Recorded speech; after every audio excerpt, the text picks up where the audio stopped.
This one, conference number will now be two recorded. at Wager Talk. With still, what do we got? 8 weeks, 10 weeks to go. So I like my chances as far as grabbing that top spot again, because listen, we have not been running hot since the start of August. It's just been chopping, and bleeding some units. I tell you when I win, I tell you when I lose. But because I bet size correctly, because I manage risk well, I'm sitting at second in profit overall, meaning there's not many sources of information that have produced more profit than I have so far this year. In fact, there's just one, and that's after one of the worst runs we've experienced. No excuses. Again, it's not to make any excuses. It's just to show that if you bet size correctly, you'll always be in the game. And as long as you have an edge, that will always show up. And nothing is more important than bet sizing correctly and avoiding hot streaks. I know we get excited about hot streaks, but you got to keep them in perspective. Most bettors make the mistake of thinking it's sustainable, and they go out and they buy the hottest cappers. You have to ask yourself, if a guy's hitting 70% over the last 30 days, what is the probability he's going to be able to do that over the following 30 days? Really slim. So you have to balance that all in. And the reason I bring that up is because we've had a lot of new guys that just jumped on over the last few days. And you could not have timed it better. That's exactly what you should be doing. That's exactly what I do. That's how I've made my money and had success in sports betting, by realizing when someone's running hot, that's great. Make as much profit as you can. But you have to know going in that that is just not going to be sustainable. On the flip side, we have a winning source of information with a long-term history of winning year after year after year that is coming off a cold streak. That's when you want to jump in. I've talked about it a lot. And most recreational bettors make their biggest mistakes because they're buying tops and selling at the bottom. Meaning, even if they have a winning source of information, if that source is getting cold, they jump off it instead of taking a step back and zooming out and saying, wait a minute, okay, he's down the last 30 days, but he's up over the last 365. He's up over the last 2 years. He's up over the last 5 years. Instead of, okay, he's up over the last 30 days, but he's down over the last 365. He's down over the last 2 years. He's down over the last 5 years. Avoid those type of sources of information and you'll do just fine. And again, I always like to tell it like it is. And we've been chopping. That's just the bottom line. I'm proud that we're up 130 plus units going into today, making sure that even a bettor with a $10,000 bankroll is profitable and able to pay for the information. That's what matters most. Got to be able to cover your overhead, which is why I always push long-term.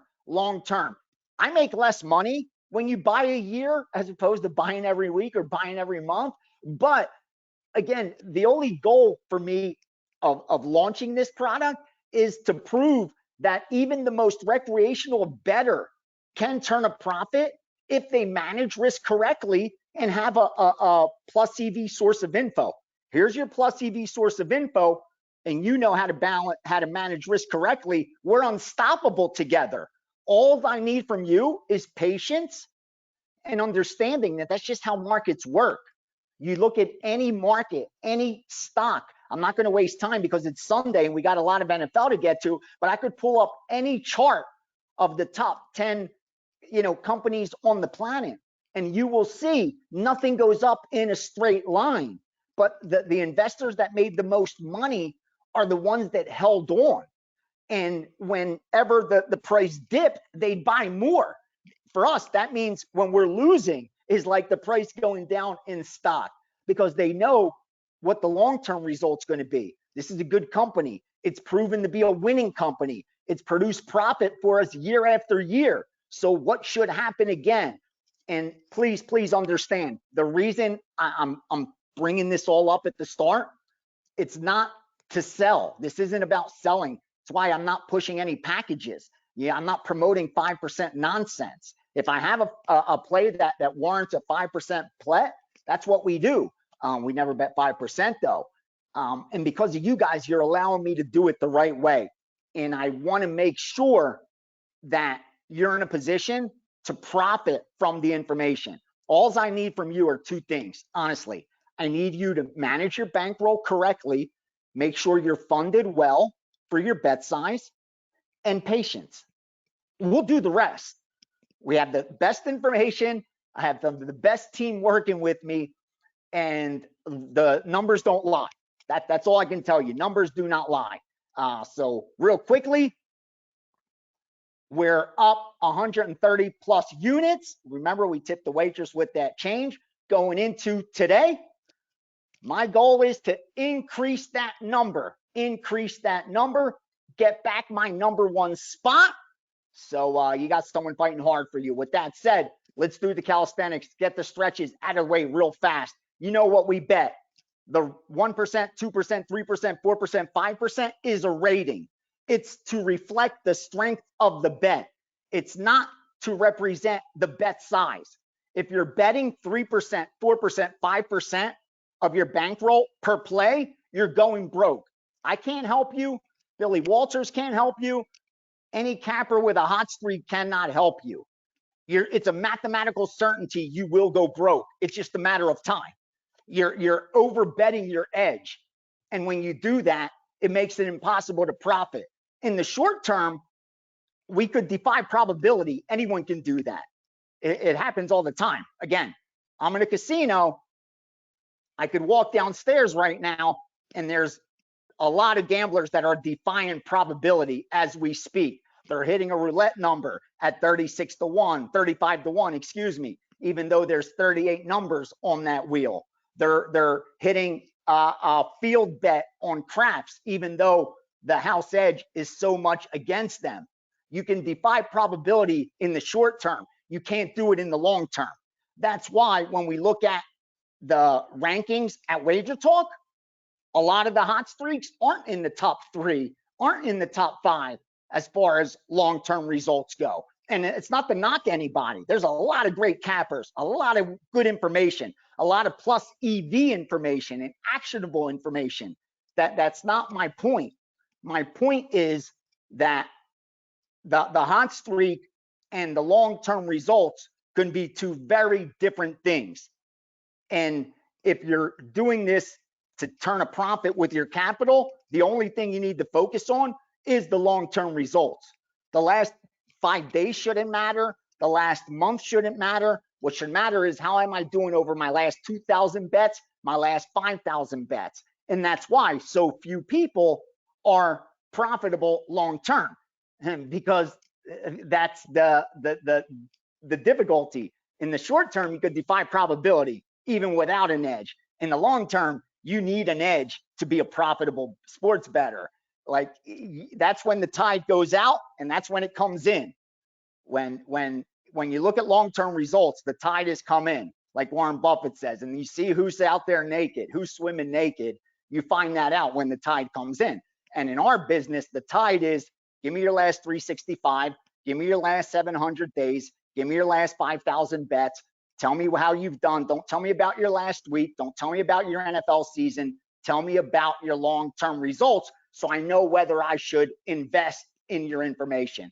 With that out of the way, we got a lot of NFL to get to. We're only 10 minutes in, but real quickly, I want to look and see if there's, I think there's some questions I need to address before we move on. Let me see real quickly.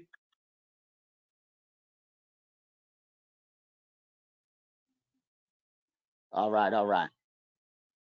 Yeah, get your questions in now. Get your questions in now because we got to move. We have to move. We're going to go game by game like we always do. Right now, we just got a first quarter under. You guys want like the props? I will be yelling those out. You can piggyback if you please. Anything I share at the number is plus EV. Rest assured. If you get down, it's plus EV. I only piggyback those that I agree with, already had a strong lean on, or are one of the groups that bet certain markets that I know nothing about, but have proven to me that they're plus EV year after year after year after year. And real quickly, what I needed to go over so we understand where we are, because again, numbers do not lie. And here's the bottom line right now.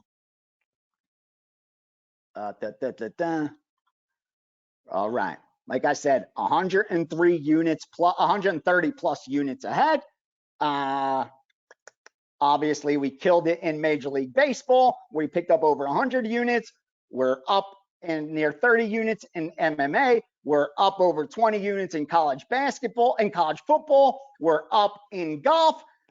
What we have to fix is the NFL. We have to fix the NFL, and I already fixed the NHL. NHL, we're only down 14 units. I've given out 10 plays, but I've hooked up with the Canadian. Again, starts tomorrow. Had to give him 10 dimes a play, but we will be getting his NHL. That's all the NHL will be betting starting Monday. No one else's. Not my own, not any other groups I work with, only the Canadian. Anyone that's been with me since 2015 knows who the Canadian is, knows his results in NHL. And over the last 2 years, I think a year plus, I did not have that access anymore. We got into a disagreement over how much I should give him blindly, meaning here's the number I want it at, bet it, compared to no. It's got to be available at least 3 screen shops, and I'll guarantee you the number. He was like, no, you can get me the number. That's your job. If I tell you minus 130 and you look up at your screen, it's minus 140s, that's not my problem. Well, buddy, that's just not how it works. If there's a minus 130 out there, I will find it. But if it's not available, you just can't throw a number out there and expect I'm going to book it at that number. It's not going to happen. So after a year or so of disagreements, we came down to a nice settlement over this last week. And I'm now giving him probably the most anyone has given him, which means we will be getting his NHL first. And if past history is a reflection of what we can expect, rest assured, when the dust settles, we'll be profitable in the NHL this season. So I'm excited for that. And we're going to stay selective also. You saw that in college football yesterday. You've been seeing it of late. Listen, we got 8 weeks to go. And even though this is one long war with a bunch of battles, there has to be a limit so that you can keep score. Like, you got to be able to keep score. And for us, it's year to year. Are you profitable year to year? Can you make a living betting year to year? So I got, near 10 weeks, nine and a half weeks to go. I need to finish number one. I need to make as much profit as possible. So if that means being a lot more selective and lower in volume to possibly make bigger bets, that's what we're going to do, because that's the time of the year we're at.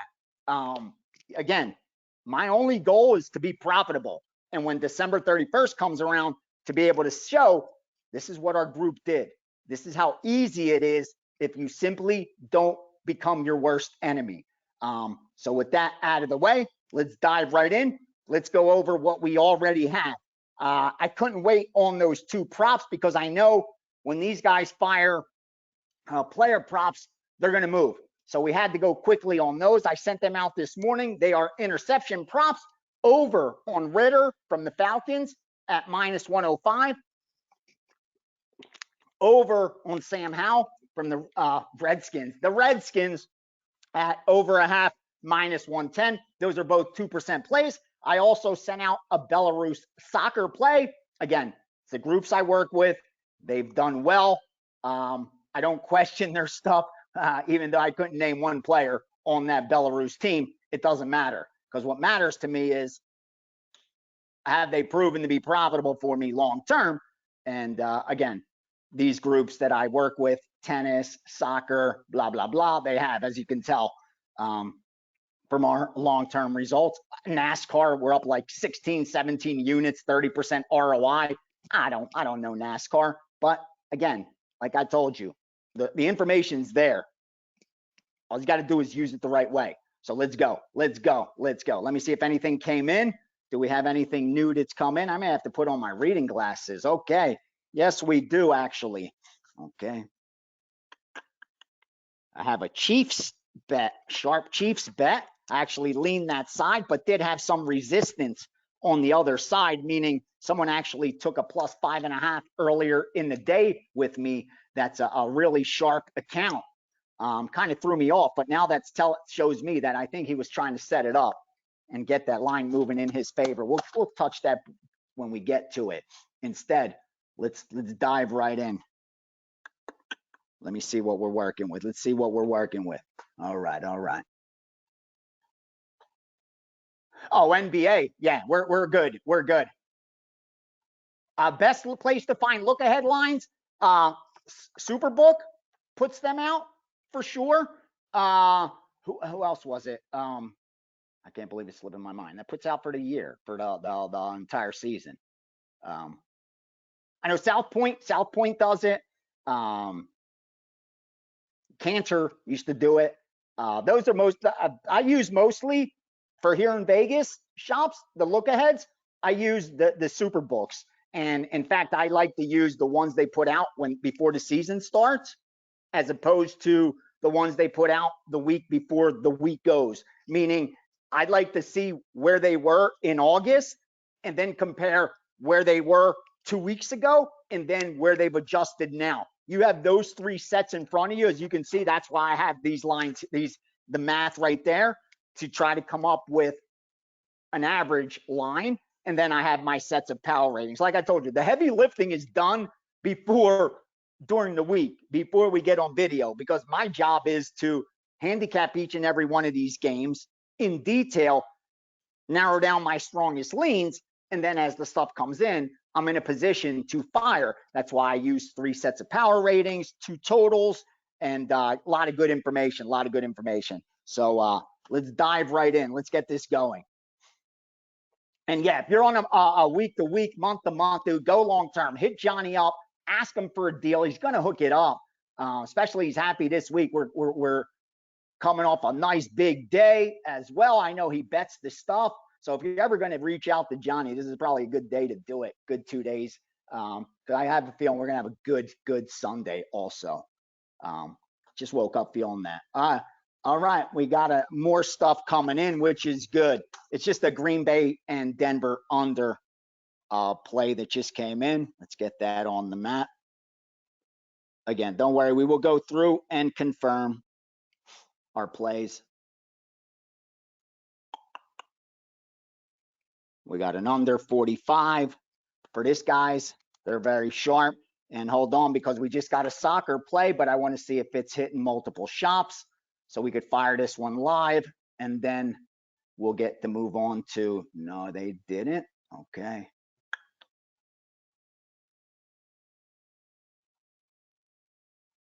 Give me a sec.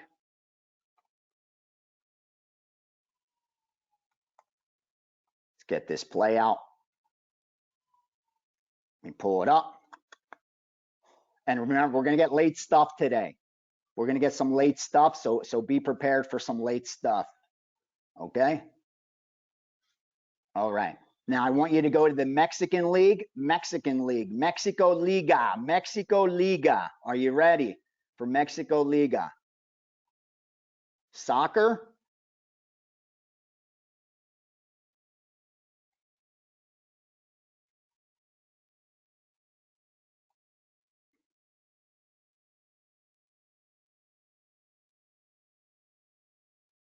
Mexico Liga, okay.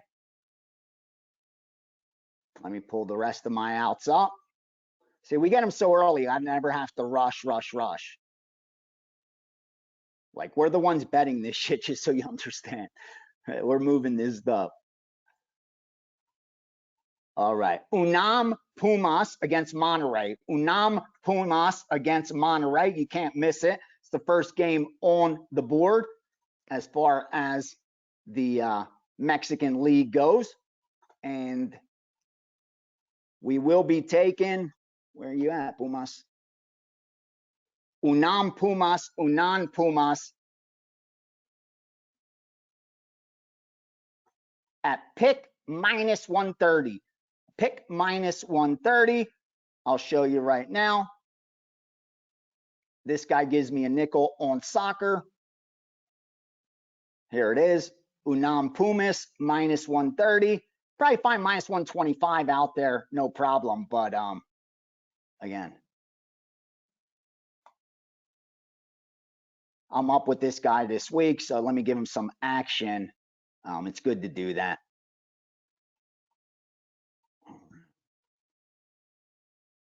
All right, main menu. Yeah, we're up like 5 dimes with this guy betting nickels. Yeah, you want to give him some action. Okay. Got to keep them on, you know. All right. All right. So let me get that out too. We got to get it out this. So see, you guys are getting them live right here. It's a 3% play on Pumas. Point spread play. Pick minus 130. All right. We got some action already. We're not even digging into our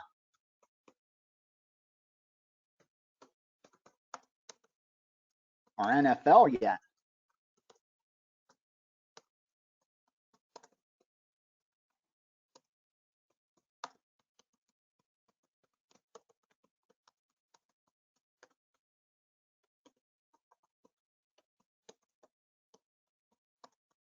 Mexico. There we go. All right. Second soccer play.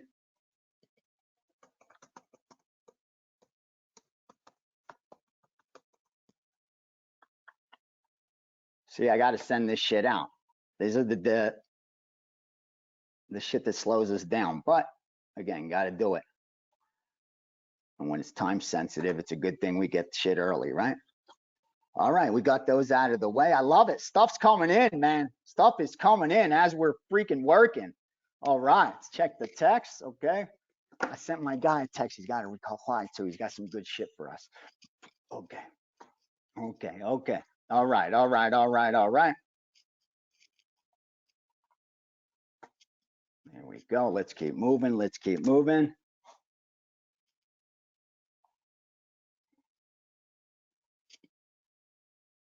Now, what we're going to do is move on to the NFL.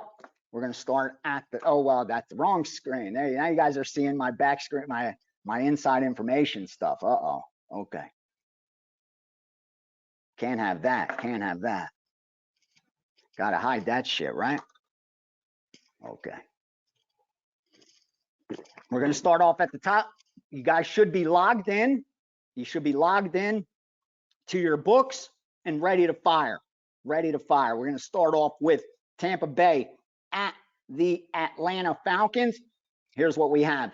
Tampa Bay, as far as offensive success rate, defensive success rate in passing, which is one of the most predicted metrics. We have Tampa Bay offensively number 8, defensively number 10, going up against the Atlanta Falcons, who are number 18 and number 11. So 2 very comparable defenses, with Tampa Bay having the edge on offense. And no surprise, they're the home favorite. The more surprise is how this line's moved for us, meaning you got to lay vig now to take the Atlanta side. It opened 2.5 with some vig on Tampa, got to 3, but every time it's at 3, the vig has to go on the side of the Atlanta Falcons. That's big. That's a telling sign right there, for sure. Power rating wise, here's what I have. I have, on average, Tampa Bay, 0.43, brings it to 1.5, minus 5. Yeah, make them about 2.5, right where it is, right where it is. So let's see if the matchup gives us a little bit of an edge.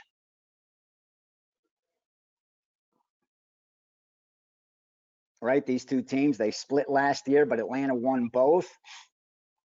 Tampa's coming off that losses, home dogs, remember that, to Detroit last week. And you have Atlanta coming off also losing at home against Washington. It's a tough spot. It's a tough spot. It's one of those games where the line tells me to take the Atlanta Falcons, And I can tell you also that one of the groups I share a lot with, that actually gives me their card every day. They're on Atlanta +3 -120, which bet size probably around ours would be near 3%. So yeah, they like it pretty much. And to be honest with you, it's the side that sticks out to me also. Only thing is, yeah, I mean, Atlanta hasn't, they've only had, this is only going to be their second road game of the season. And Tampa's actually played better at home on the road. But the only difference is it's a very small sample size, a very, very small sample. So we can't give much stock in that at all.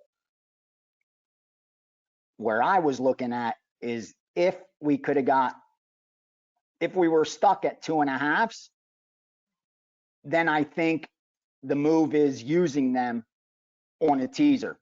Taking the Atlanta Falcons up on a teaser, I definitely think is a good position at that 2.5, at the 2.5. But now, you know, that it's sitting at 3, you're better off just taking +3 if you agree with me and like Atlanta. If they didn't get the 3, then it sets up nicely, really nice as a teaser. You could tease it up through 3 and 7, so you'd be able to get them at Atlanta +8.5. And more importantly, look at the total.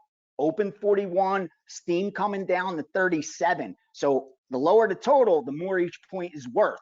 And when you know the sharp money is also betting it under, so they expect a low scoring game, it's the perfect storm for a teaser. But again, you're not going to do it on 3. You're going to do it if it's actually on 2.5. So you can kind of just fudge it and because I got some books that do have 2.5 on there, but the market average is 3. So it's not one that I would use in a teaser, unfortunately, even though it does definitely fit teaser criteria at 2.5. So you know what? I'm gonna put a T next to there just to keep it open for us, in case we get stuck and need another teaser. But I like Atlanta. I do. I lean that way. Let me give you real quickly. Here's the premiums we are on so far in the NFL. I'm hoping to fire a 5% play today. Wasn't even going to mention that because I don't want that anticipation of it. If it comes, it comes. I got my eye on something, just waiting to see if it gets confirmed. Again, fortunately, I don't have to sell picks, so I don't need to promote it and none of that nonsense. I'm teasing it.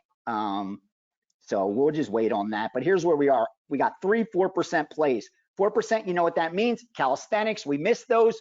0.25, 0.50, 0.75, 1%, 1.25. We never bet more than that. So if you have a $10,000 bankroll, you're betting 0.25 on a 1% play, 0.50 on a 2% play, 0.75 on a 3% play, 1% on a 4% play, and 1.25 on a 5% play.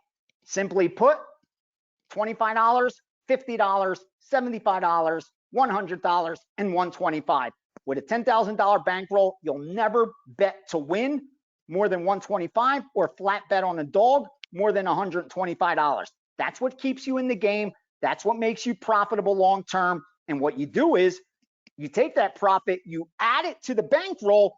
Next year, you're not going 25, 50, 75. Instead, you're going 50, 100, 150. You see how that changes? All of a sudden, your profits start to increase, although you're not increasing your risk. Your risk stays the same. You're not betting more. You're betting more based on your bankroll, which is warranted. You're not betting a higher percentage of your bankroll. So you're never increasing your risk. You're increasing your profit. It's beautiful. And it's the masters traders in equities taught us that. Just too few use it in sports betting. But that's exactly how those that made their money in markets like the stock market did it. It's by rolling over and compounding that profit by reinvesting it back into the market but not increasing your risk. That's the goal. That's why I'm so relaxed, even though my bet sizes are, I tell it like it is. I bet between 1,000 and 5,000, 1%, 2%, 3%, 4%, 5%. So for me, it's a 0.25 is 1,000, 0.50 is 2,000, 0.75 is 3,000, 1% is 4,000, and the 5% play is 5,000. I'll bet 5 dimes on it. So it's not crazy money, but the reason I'm calm is because it's such a small percentage of bankroll. It's exactly like you're only sweating if you're over betting. If I gave each of you $100,000 and told you could only bet $50 a game this NFL season, would you sweat any game with 100 grand sitting in your account and you're just betting 50? Why would you even care? You probably wouldn't even pay attention to it, right? That's exactly how your investment bets should be. Obviously pay attention to it, but with that kind of lack of risk, you're fine. You know what your risk is going in. So when the reward comes, it's a beautiful thing. And again, I don't like going off on rants of days where we have to work, which is why next week, 100%, we are doing one during the week as well. We will have two, promise you, two meetings next week. One probably Thursday or Friday, and the other one again on Sunday.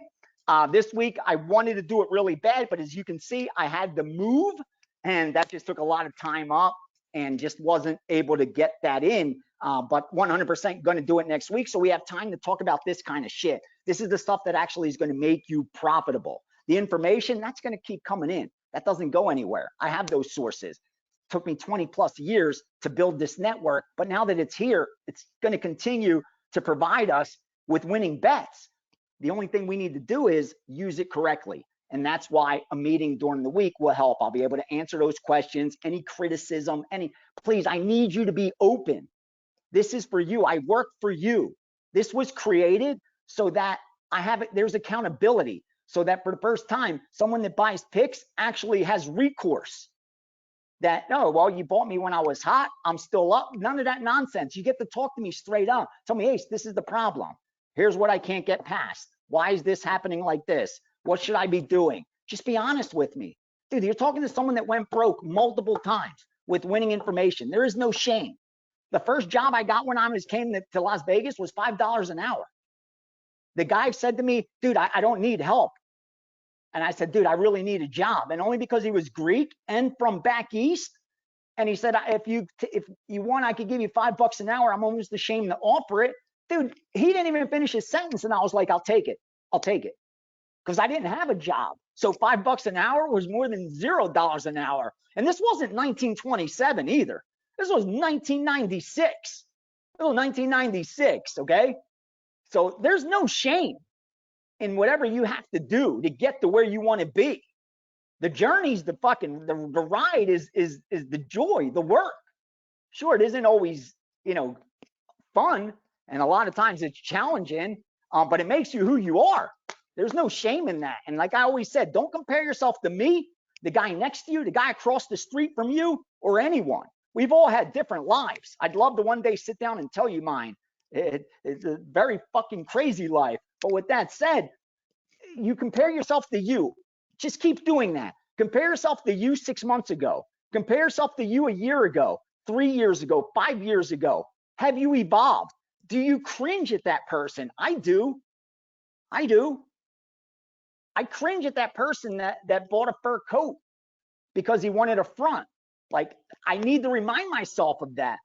There's no shame in who you were. There's shame in who you are if you haven't evolved. That's where the shame is. So please, please, please, this is the room to be honest. There's no problems here. Nobody's judging anybody. The only goal of this room is to take something that's so difficult to do and actually do it. And that's be a winning sports bettor, a profitable sports bettor, so that the capital you invest in betting actually returns profit for you. That's it. That's it. I'm not here to talk about sports betting, not here to be an analyst or any of that nonsense. I'm here to help you be profitable so that when December 31st comes around and I say, hey, I'm number one at Wager Talk, number two, number three, number five, whatever it is, but I'm profitable, you're able to also say, yes, I'm in that point, 0.5%, not 1%. We thought it was 1%. Now that gambling is so mainstream, it's down to 0.5% of profitable. Sports bettors are actually profitable. Before, if you got 100 sports bettors in a room, one of them guys had positive lifetime earnings. Now you have to get 200 sports bettors in a room to find one that has positive lifetime earnings. And I want every one of you to be that one guy. And it's easy. It isn't easy. It's possible. It's probable even if you put the odds in your favor. And how do you do that? You have the proper bankroll. You manage your risk correctly, and you have a stream of plus EV information. That's all you need. And nothing but time, baby. Nothing but time. If you have those ingredients, I promise you, you'll make money. I could guarantee you, like I did in 2017 when I sat down with Kelly, and I told you, I can't promise you at the end of this month I'll be up. I can't promise you at the end of this season I'll be up. But here's what I can promise you. At the end of this year, if I've laid over 1,000 bets, I will be profitable. After 2 years, I'll be even more profitable. After 5 years, I'll be even more profitable. And after 10 years, forget about it. And so far, so good, because it's been 6 years since we did that video, and I've won all but one. And again, it's not an infomercial. It's because no one else is hearing this but us in this room. And you're already signed up. So I'm not trying to sell you anything. You've already paid me. So this isn't to promote me. It's to show you this is possible, that all you need is patience, no matter how bad it gets. If you bet size correctly, you will get rewarded for it. Those units were up aren't by accident. There were great months in there. We will have those. They're great years. We will have those. But you got to be around for them. And if you're not, then it's because you were underfunded and overbet. That's the bottom line. And you got to take some accountability. That was the hardest part for me, was admitting that my thesis was wrong and that it was no one else to blame but me. I had all the ingredients. I just wasn't willing to mix them up the right way and wasn't willing to take the time that it takes to be successful. So again, I don't mean to go long. We will save those for Wednesday. We have a lot more shit to get to. Yes, I promise you, Ernesto. If you get down to 7, we readjust. Then we readjust. Exactly. That's how you treat it like a business. Until then, it's just like having a stock where it's going up, it's going down. It's just money on paper. It's on paper right now. It's real. It's yours, but those fluctuation is just on paper. What you need to do is just continue to apply that same risk management to the same plays, and the results will take care of themselves. When the dust settles, the results will take care of themselves. Again, I would not have taken this on. I didn't need to take this on. I have a big brand. I sell a lot of daily picks when I want to. That's not what my goal was anymore. After doing this from 2015, 2014, profitable, I wanted to take it to that next level where guys with actual bankroll who've been burned in the past, like happened to me with the stock market, have a chance to do it the right way with somebody who is going to take you step by step from start to finish.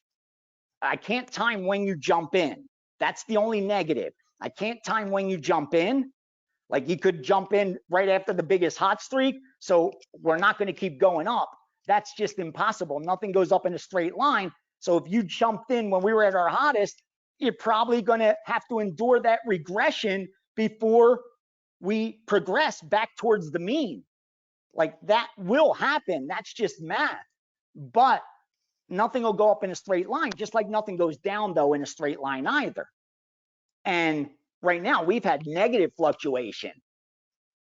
Even if I was throwing darts, that will change. and it's changing. I'm just seeing the plays that are coming in, the way the market's reacting.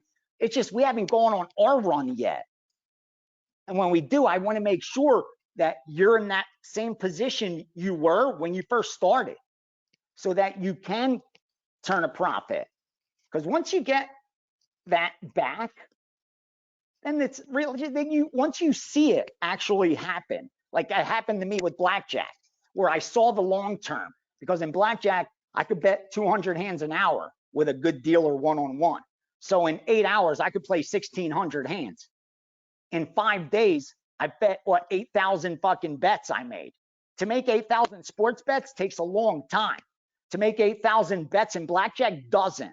So I saw that with that edge, which was not even half of the edge I have in sports, with that edge, I was able to not just make a shitload of money, but actually scare these fuckers so badly that they don't let me play anymore. That I saw that happen in front of my eyes. It wasn't like, oh, this is what could happen. No, this is what did happen. Not this is probable. No, this is actual. This did happen. I saw the long term in front of me. I played 10,000 plus hands of Blackjack and saw that it didn't matter what was happening in between. That as long as I bet sized correctly, there was nothing they could do. The only thing I had to do is fight my own demons. And that's the hard part. It's hard doing that, man. It's not easy to do. Like to lose 5, 6, 7, 8 hands, max hands in a row, that'd be the equivalent of us losing the next 5 days. I give out a 5% play only each day, and we lose 5 of those. And then I tell you, you know what? You got to go back to betting 1% now. We're betting 1% plays for the next week. That's Blackjack. Like the deck is in my edge for maybe 5, 6 hands. Now, though, that's no longer the case. So I have to go from betting 5,000 a hand to betting 100 a hand. That's very hard to do when you just lost $20,000. To tell yourself I'm going to get that back 100 at a fucking time. That's very difficult to do. Those are the demons you battle with an edge even. So that's why I'm telling you these things again. So to prepare you to be profitable, you got to want to be profitable. You got to be mentally ready to be profitable. You got to, every action must reflect the action of a winning bettor. That's very hard. And that's what I had to keep reminding myself. Everything I do at this table needs to be exactly what a winning card counter would do. Not what a gambler would do, not what fucking my instinct tells me. Nothing but the math. Nothing but the math in the system. Regardless of whether I'm running hot or cold, I have to stick to it. That's the difficulty. That's why so few are able to do it. I've trained probably at least 20 people to count cards. I've trained, well trained, where they were able to pass the test at the end. I was confident they could go out there with the surroundings of noise and dealers and pit bosses and waitresses and all that they could still count correctly, bet size correctly, deviate from basic strategy correctly, those things you need to do to win as a blackjack player. And yet, out of 20 of them, I think 2 of my students are actually profitable and doing that, traveling now all over the place, and that's their living, playing blackjack. The other 18, not to knock them. It could be someone in this room. I apologize. It's not a knock on you. I swear to God. It just shows you that they're equipped with the same skill set I am. Most of them are even better at math than me. Like, that's just me being honest. Like, there were smarter people in that room than me. I was just teaching the system that I knew they didn't. Their ignorance wasn't because they weren't smart. Their ignorance was no one had taught them it yet. Once they were taught it, fuck, I'm like, these guys are just going to take over the world. They're so much sharper than I ever was back when I learned. But I realized it's human nature, man. We all suffer from the same freaking demons. And when they got out there, and they went out there with their $30,000 bank, and that bank dropped by 10,000, 33%, the panic button set in. All of a sudden, the bet sizes started changing. All of a sudden, maybe it's +5 instead of +4. I could bet a little more on this one. That's when you start using hope as a hedge.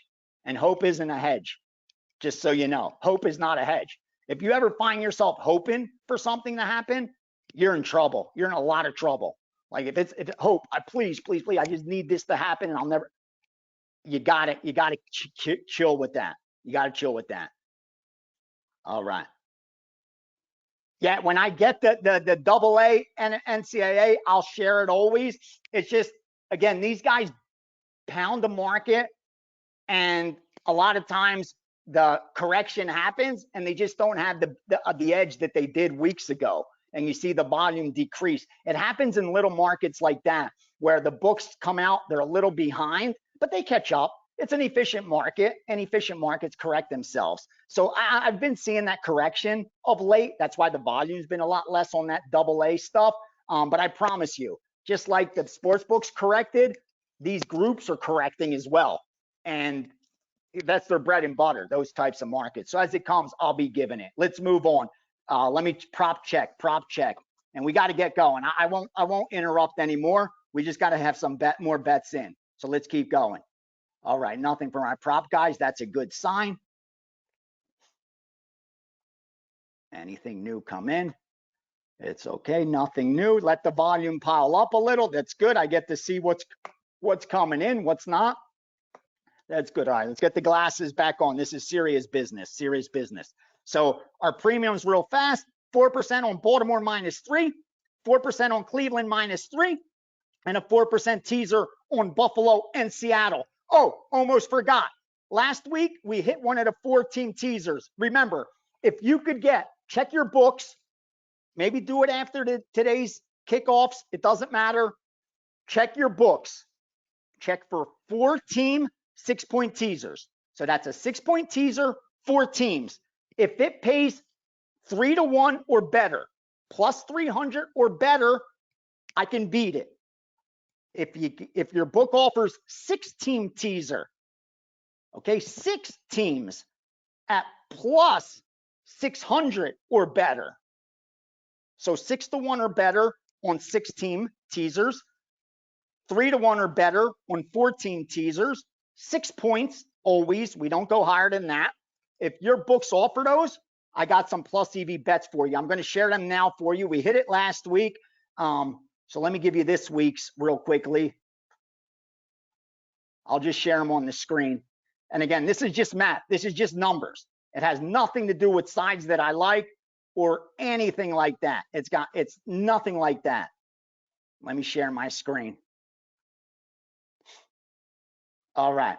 As you can see, here's the 6-teamer. It's Atlanta, Indianapolis, Buffalo, the Giants, the Seahawks, and Miami. As you can see, all fall under the same criteria. I'm teasing up or teasing down through 3 and through 7. The biggest edges are teasing down. Favorites tend to win more than they lose. So if you could tease a favorite from 8.5, 8, or 7.5 down, that's more advantageous than teasing the dog up, actually, because we know the average NFL game is 10 points off the spread. As amazing as we think they are at times, it's still 10 points off the final score on average. And then I put in, as you can see, what they pay. Say it pays 6-1. 6-1 or better. That's what we need for the 8-teamer, the 6-teamer, excuse me. And for the 4-teamer, we need 3-1 or better. 3-1 or better. That's all we need. And you could see, then I split those same teams up. Those are the ones. And in other books, I have the same thing, 4s and 6s with these combinations. What happens with these advantage bets is this. It's the same thing that happens with advantage parlay cards. That you're going to lose most weeks. You're going to throw them out most weeks.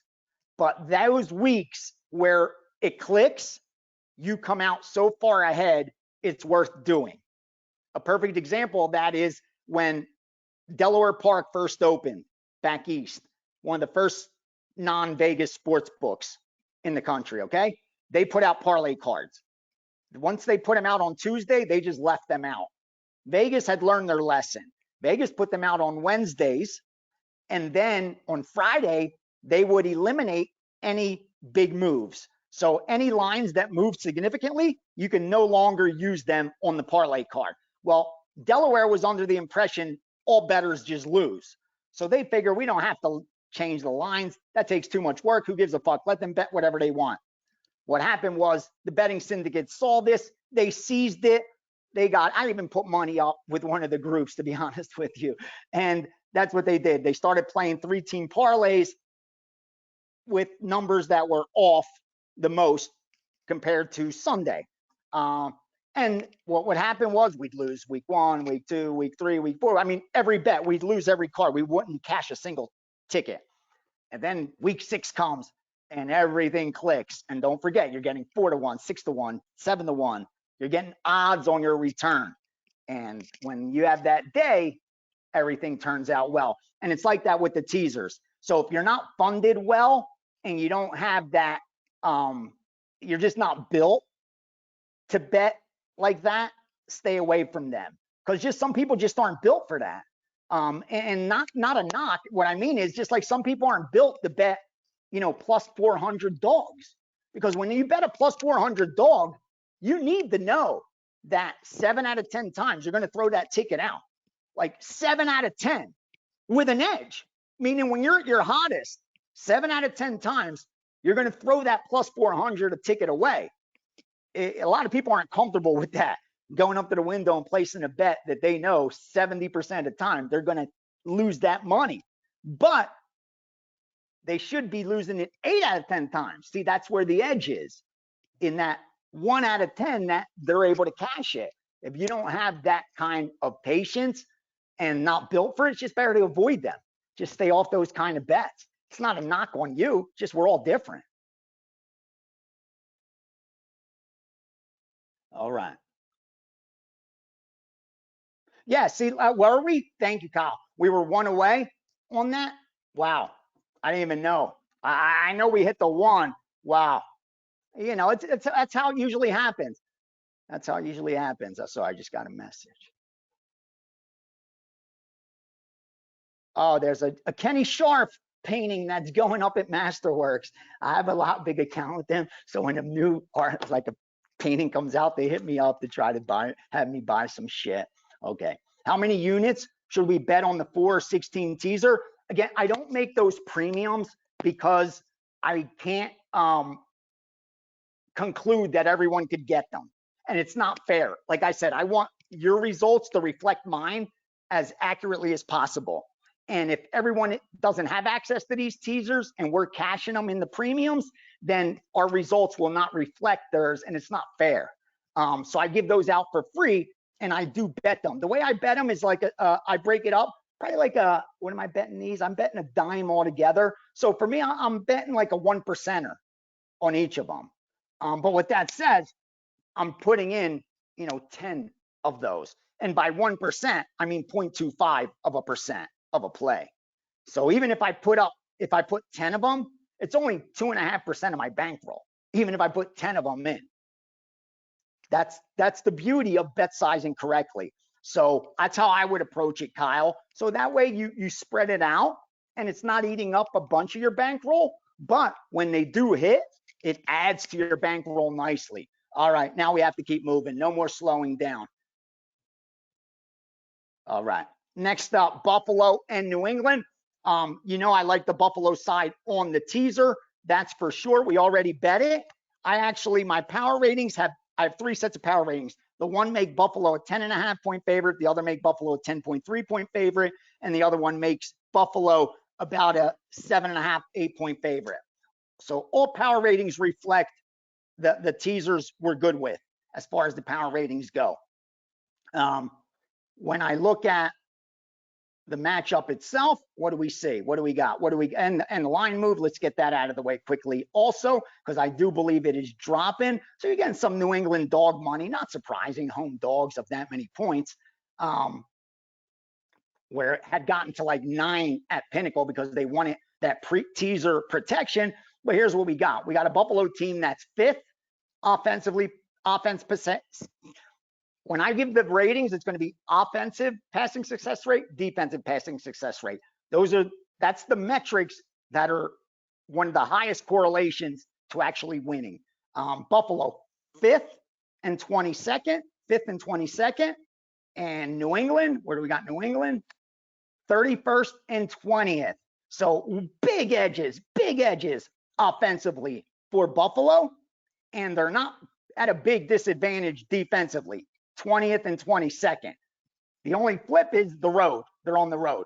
But New England hasn't won a single home game yet. Obviously, that gives them motivation. You don't want to go winless at home in the NFL, but you're a 1-5 team, so you probably don't have all that much to have to do with it, meaning you may not want to lose, but you're 1-5. You probably can't help that, is what I'm getting at. Buffalo's owned this series, which makes them a great teaser.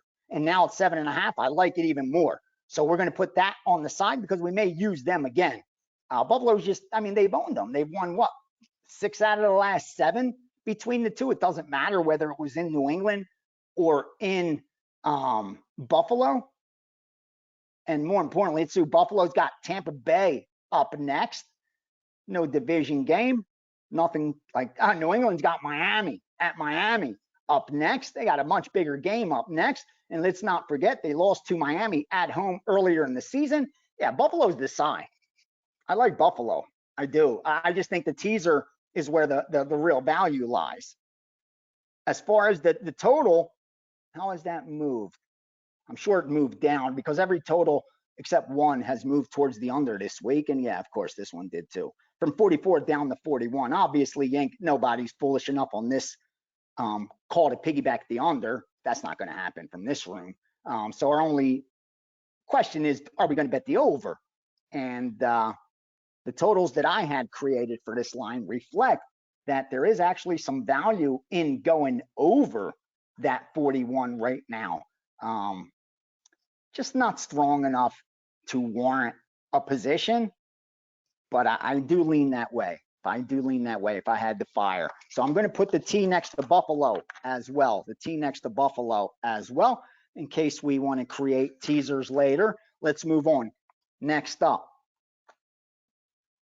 I kind of went a little out of line. So let's get back into in order from the top. We did Atlanta, Tampa. Let's do Vegas and Chicago because this is a side I am looking at.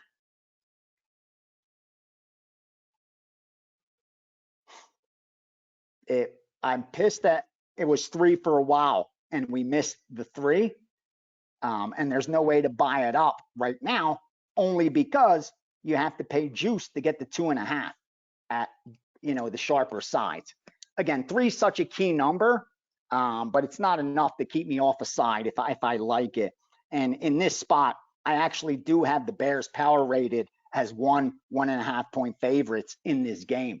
I also have the total a lot higher, but obviously the situation called for such a big move on that total. I mean, it went from 46.5, now sitting at 38.5. It did get some over money at 36, which is what always is going to happen whenever a line moves that significantly. But here's the bottom line. Yeah, Vegas is coming in, off back-to-back nice wins, but both of those were at home, and both were by 1 possession, and they were favored in both those games. So before we give them too much credit, let's slow down. And then we look at the Chicago Bears. They come in limping a little bit, coming off a home loss, which I like. More importantly, they're coming off 3 home losses. So here's a motivated team to show up at home.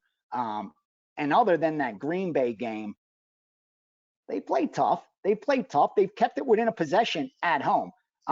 Here's what we're going to do. We're going to put Chicago definitely on a T. So put Chicago on a T because we will be using them on a teaser.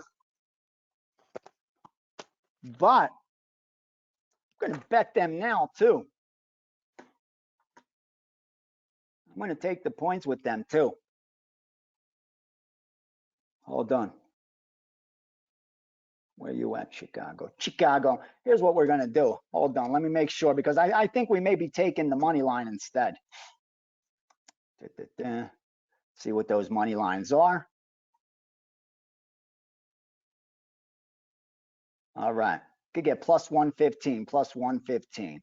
So do I want plus 115?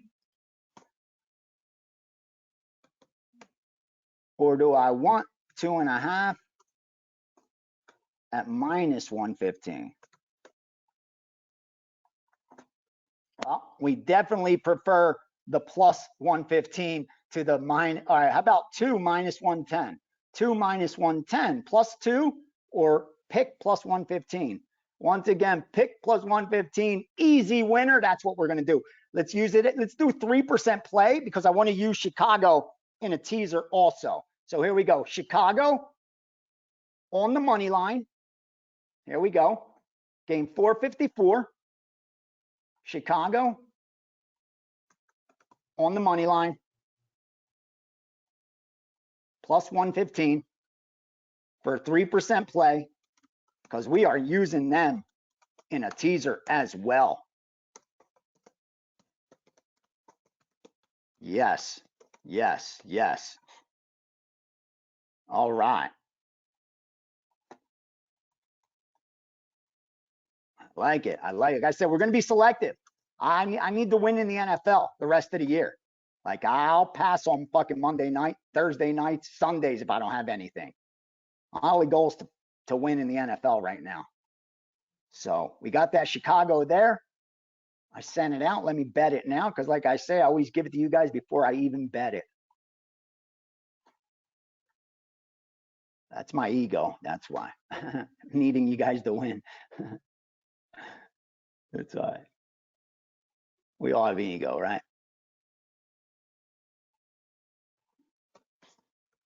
Got to keep it in check. I'm just checking every book just in case someone left a rogue 3 out there. Sometimes they're sleeping. You can catch them sleeping sometimes. No, okay. They're generous, though. They're giving me a plus 115, plus 115, plus 115. Okay, that's generous.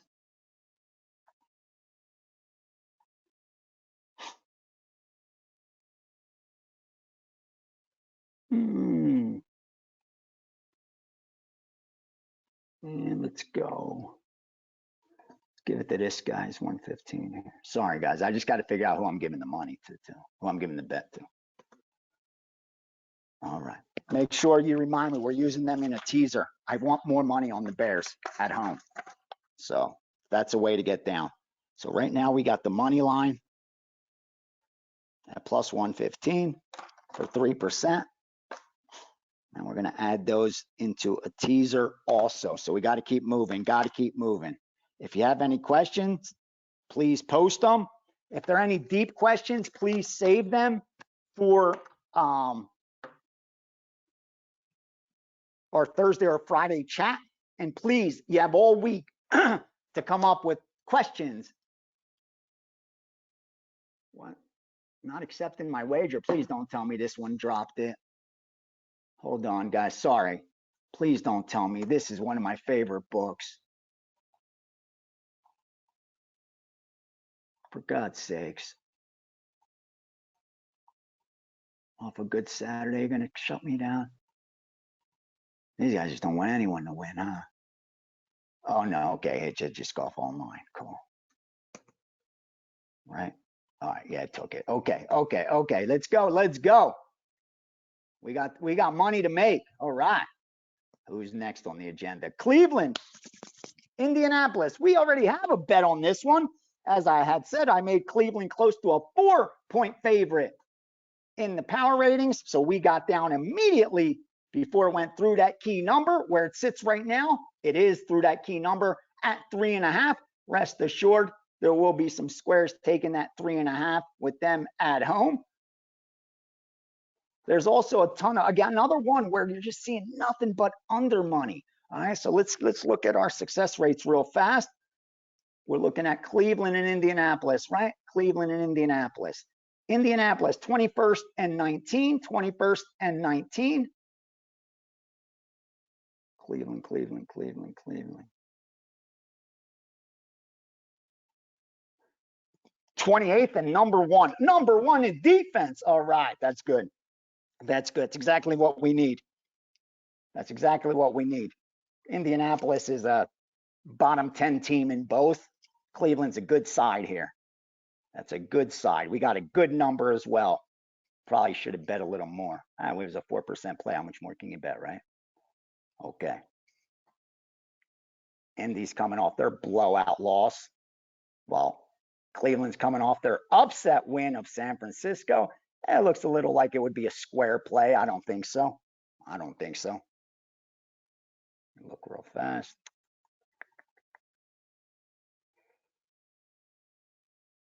All right, we are good, man. We are good. Nothing yet. Nothing else yet. Let's check the prop guys real fast. Let's see if the prop guys are doing anything. And remind me like 5 minutes up and have your stuff ready if you guys are going to fire. Because these guys, dude, they did it last week too. They come in very late.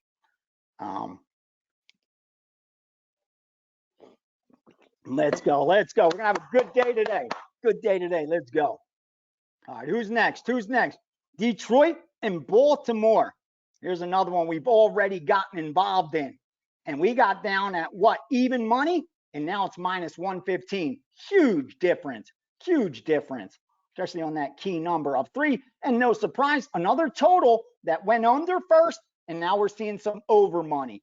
Because it got bet down from 44.5 down to 42.5 before we started seeing some over action coming in. So let's dig into this one a little bit.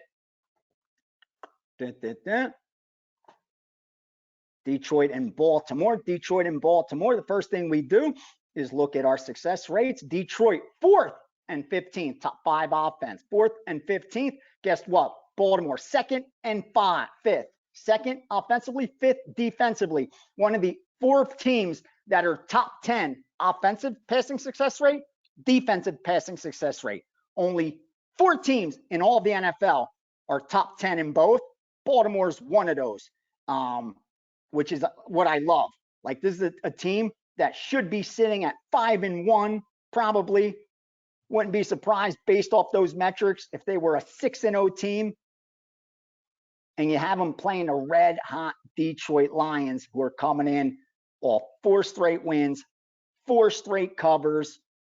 This is a perfect storm to get an undervalued club in Baltimore, giving you a ton of value. Detroit's 3-0 on the road. Okay. They're not a kind of team that you expect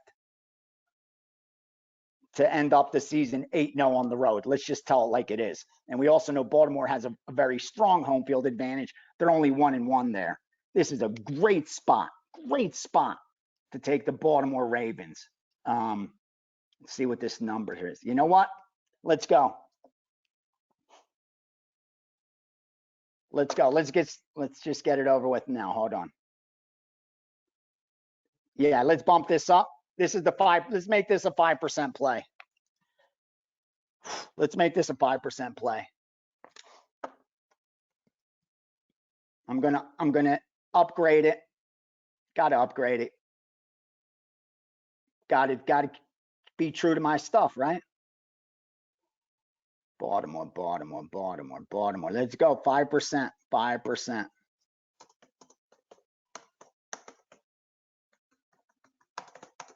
See if we could back-to-back hit them, baby.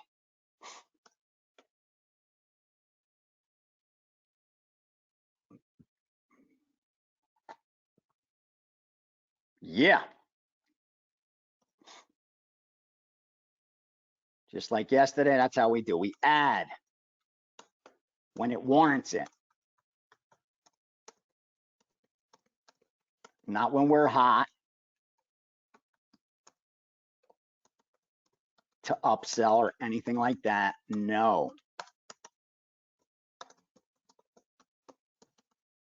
Not when it's a Monday night game. No. We do it when it's warranted. That's it. Let's get that out there and let me bet a little more on it. Yeah. Wish we could have put them in some kind of teaser also. It's a beautiful thing. You know, I love those plus EV teasers. Dude, the ones that I put in today, just so you know,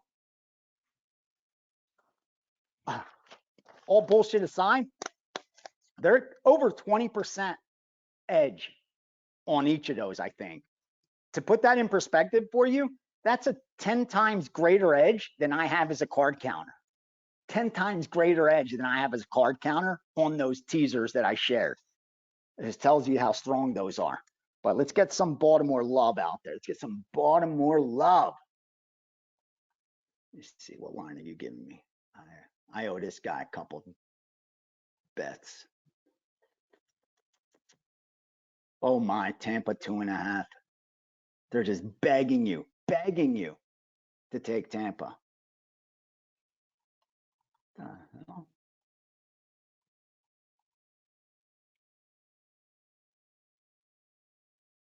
What do you want? 3 minus 17. Come on, man.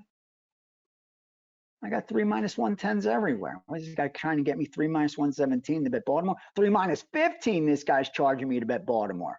That's a good sign. These are my sharper guys. My squares aren't charging. I love them. I'm like, no, we're good.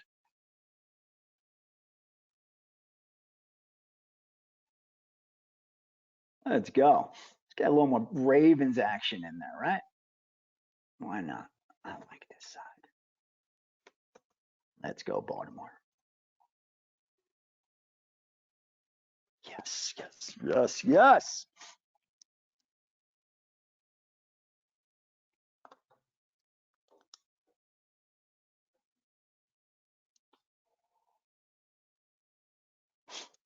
Fuck yeah. Excuse my language. Ace is excited. I live for this shit. Guys got to see when we're day trading.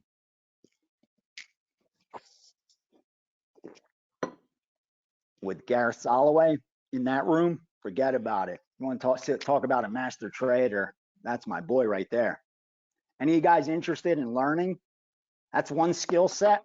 If I was under 30 years old, honestly, I wish I did it back then. I wish I would have learned to trade correctly at 30, before I was 30, because once you have that education, that skill set, no one could take it away from you. And then later when you have capital, you know how to use it, what to do with it. Like, fuck, if I would have known how to trade a decade ago, and as I accumulated my capital, was able to apply that knowledge, oh my God. Whew, Ace would be in a position right now, forget about it. Forget about it.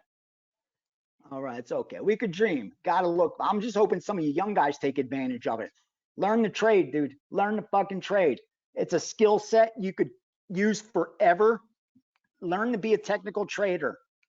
It doesn't matter about the news, what CNBC says, what Wall Street Journal, none of that matters. Learn to be a technical trader, to just trade the charts, and you will thank your younger self. I promise you, you will remember that was the best knowledge you ever gained. Because as you get capital, you'll realize you become like unstoppable. You just print money. You just, it's printing money. If you know how to technically trade the charts like Gareth does, that's all. You just print money. It's crazy. It is. And if you start it young, like in your 20s, early 30s, shit, by the time you're in your 40s, you're a master trader. And that's probably when you're going to have acquired most of your money, your wealth. Like, look, Warren Buffett, I think like 90% of his wealth came after he was 50, 55 or so. It's when you make your money in your 40s and 50s. When you're young, you're building to make that money. But you're still wasting it, partying, going out. Your mind's in a different place. But when you're in your like 40s and 50s, that's when it's all about building capital, scaling, that kind of shit. And to have that knowledge when that happens, oh my God, I wish. I wasn't in a position. For me, it was just gambling. That was my only ticket out of the ghetto, was sports betting and gambling. How crazy is that? That my ticket out of the ghetto was sports betting. Only in America. Only in America. God bless America. What a country, right? All right, anything come in? Let's look. Squares are betting Tampa. Squares are betting the Raiders. Oh, yeah. They love the Raiders. They love Detroit. They're taking Detroit money line. They don't even need the points. They don't even need the points. I love seeing that. When I see square money taking the money line and avoiding the points, oh my, I want to make it a 6% play. Slow down, slow down. There is a part of me that actually does.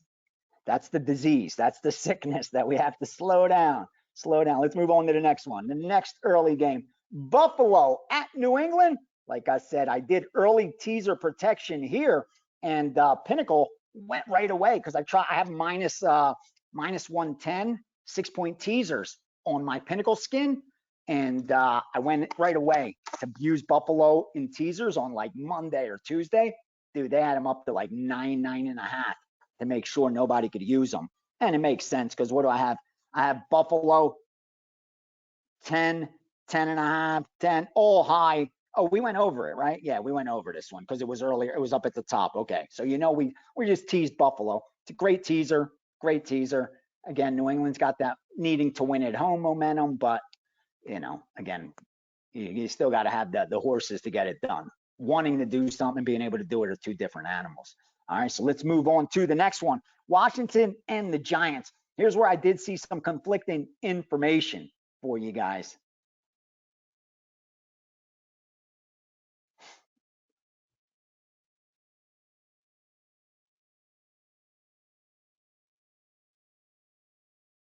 Boom. All right. Here we go. Let me pull this game up. Washington Giants divisional game. Let's see what this line has moved. I know it's moved significantly from, -1, -2 earlier in the week on Washington to now they're that key 3. And more importantly, another game where we saw the under money come in. As you see, we haven't bet a single total yet. You don't get ahead of those unders. The only way you could look is to go over. And at that point, you got to have the data to back it up. And in this one, I just don't. My totals I have for the Washington Giants, 40.7 and 40.1. So based on where the line is right now, it does give us a big enough edge to where I should bet the over. But what offsets it is the confirmed steam on the under. See what I'm saying? Like if it was public money that I was certain forced that move, or it was weather related and the books were getting out ahead of the market significantly, like significant weather, then I would look to take advantage of that mistake. But in this case, I'm not. Let me look at one more thing. I'm not too sure it would be the smart play. Yeah, kind of the same thing like with the Bills, Patriots, Lions, Ravens. Those are games I would bet over. I'm just being honest with you. Telling you what my work shows. Both of those. New England, my totals are a lot higher. And in Washington, the Giants. I mean, no, not Washington, the Giants. Sorry. In Buffalo. And forgive me, dude. In the Lions and the Ravens. Lions, Ravens, Bills, Patriots. Lions, Ravens, Bills, Patriots. Both those totals, I like the over. What has stopped me so far is that steam on the under. But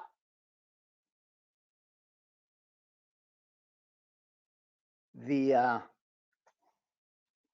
Buffalo one, New England one. Let me see something real fast.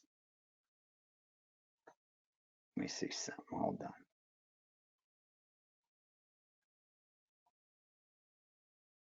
No, they didn't play yet this year. They played last season. They split. They're over-unders. Okay. I'll tell you what, I know the other sharp guys that I share with, they're actually, that's why I'm thinking of it. And that's why you're seeing the 40 and a halves go to 41 is these guys actually bet it. They bet the over 41 on Buffalo, New England. He just sent it to me now. I think I'm going to take a pass. Let me just thank them.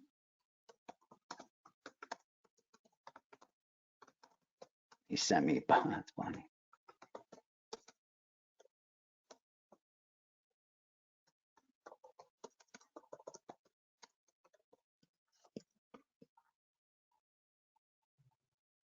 All right, so we got a 5% play, 5% play.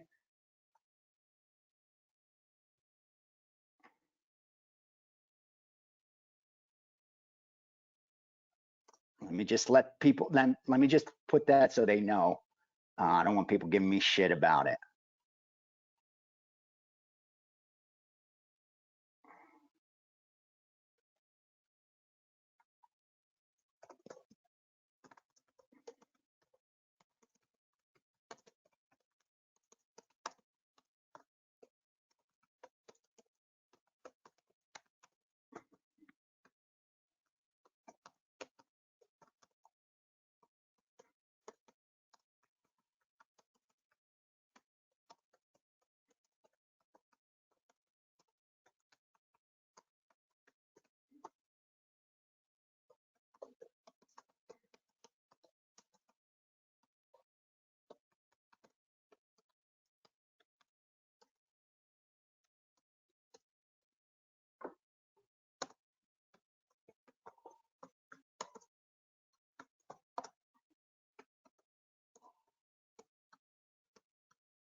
That's out of the way. Yeah, I'm going to let that go, guys. Letting that go. All right, let's move on. Let's move on. Let's move on. Because we got to form those teasers too. Let's not forget in the next 15.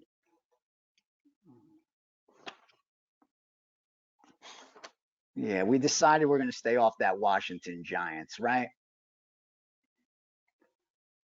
30-6 for the Giants. 24-4 for Washington. So you got two good defensive teams, both comparable defenses, both shitty offenses. Dude, this is a perfect storm for another over, believe it or not. Because the totals overreacted, moved 4+ points. Good defenses many times turn into short fields, turn into turnovers.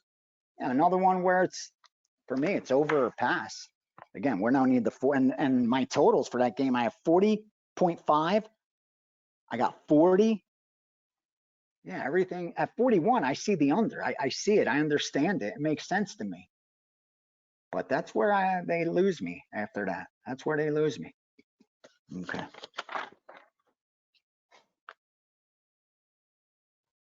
Yeah, you definitely lost me after that.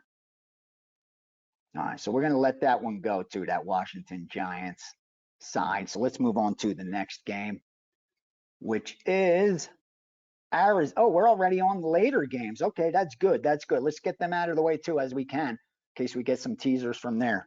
All right, so now we are moving to Arizona and Seattle. Okay, this will be easy because it's another one we jumped out right away on the Seattle side. Let's see, do we want to add that? Oh, they got teaser protection, so we can't use them in any more teasers. It was good that we got out ahead of the market. My power ratings for this game actually have Seattle at, oh wait, it's a divisional game. So I got 8.6, minus 9.2, and all the way up to minus 14. These are trusted power ratings. I only used I use 3 from very trusted sources, and I try to take a cumulative of all 3. You know, you have Arizona, obviously, they are 1-win team. So them coming in on losing streaks, no surprise when you only have one win, both ATS and straight up. It's actually the Seattle side that now finally returns home after back-to-back road games. And they got stung in Cincy. We needed Seattle last week, I believe, and they let us down after covering 3 straight. We just need them to get the home win. As far as the total goes, let's look at the success rate real quick so I could share those with you. Oh, we got Seattle, 10 and 29, 10 and 29 against 15 and 31. So two poor defenses, two very poor defenses, and no surprise, you have one of the higher totals of the week.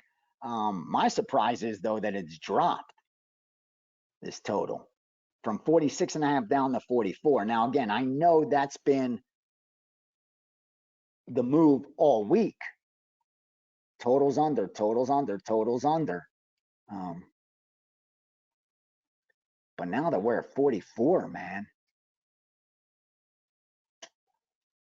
it's another one. I would go over or nothing at all.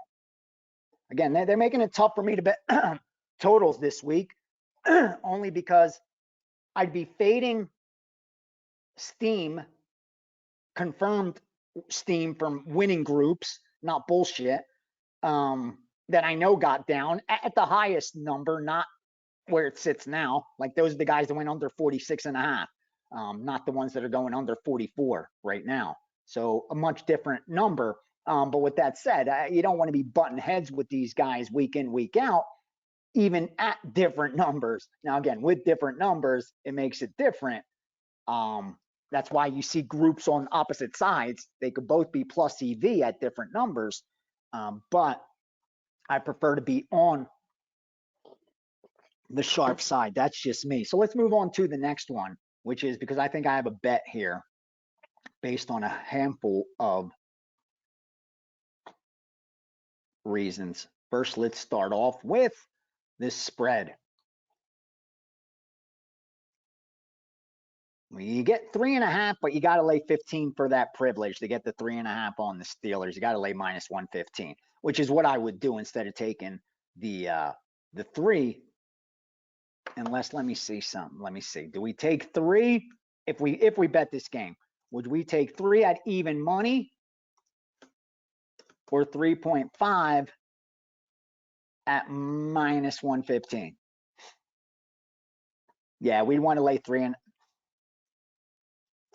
minus 115, because 3 even money is equal to 3.5 minus 119. So as long as you're getting better than minus 120 to get that 3.5, you're better off than getting the 3 at even money.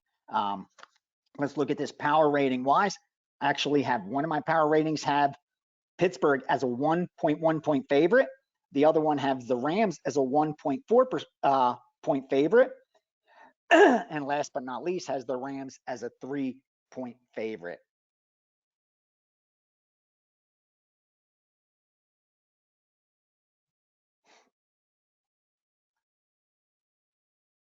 Let's look at the success rate. We have the Rams, which are 12th offensively, 12th defensively, pretty good, right out of the top 10. But balance, offense, balance, defense. Steelers, not so much. Defense, top 10 defense, but offensively, they're 27th. That's the problem. And going up against 12th ranked defense makes it a little difficult, especially traveling on the road. The good thing is they're coming off having playing the Ravens, and you're going to face some defense and having to prepare for that. It'll be easier preparing for this Rams defense, that's for sure. And the Rams coming off a big divisional game where they were big favorites, and more. But here's what's more important: like they got Dallas at Dallas on deck. Are they going to get caught looking ahead? Probably not. But again, you can want to factor that in. I mean, it's hard to overlook the Steelers, who are sitting at 3-2, and you're only at 3-3. Let's dig a little deeper, because power rating wise, the Steelers are the side. The scary thing is I don't like that it's gone to 3.5. But with that said, it was sitting at 3 at minus 120s. That's why. So that kind of offsets that. That's why we're able to do this. Again, the handicapping part I've done during the week. Now we're going through the process of how I look at markets, read money coming in, the price action, more or less, how we deal with price action to uncover some value. Yeah, we're gonna get involved. There's no reason not to. Here's what we're gonna do. We're gonna go 3% now and keep it on the back burner because we may add to it. I like being able to do that later as stuff gets stronger. So let's take the 3.5 at minus 115 on the Steelers.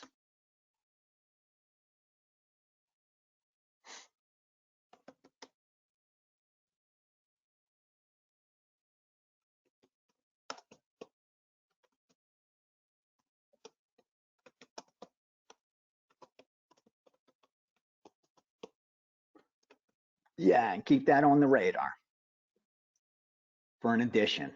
Make sure you're ready to go for those additions.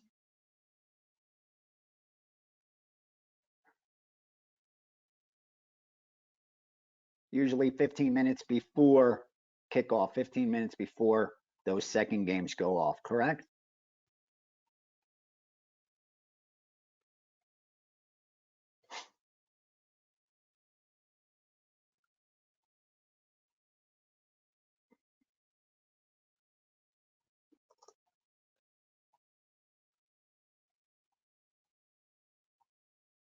I'm just sending it.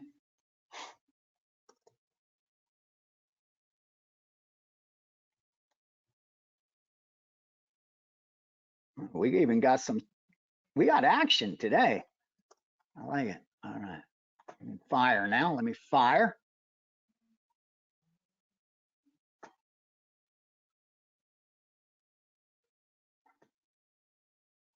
What do we got? Ooh, I get plus. Ooh, let me see. Plus 05.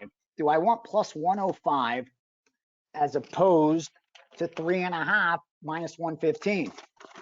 Oh, yeah, because it's equal to 3.5 minus 114. So if you get plus 105, 3 plus 105, it's actually a better bet than 3.5 minus 115. But not at even money. So only if it's 3.5, either plus.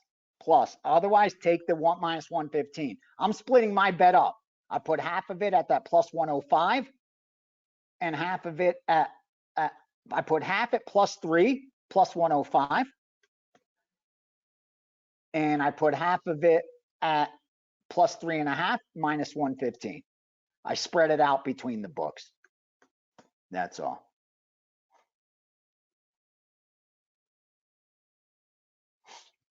That's all I did.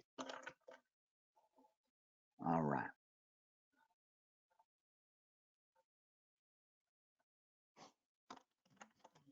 Okay. So right now we got 2 3%ers. Got a 4%ers, 5%ers.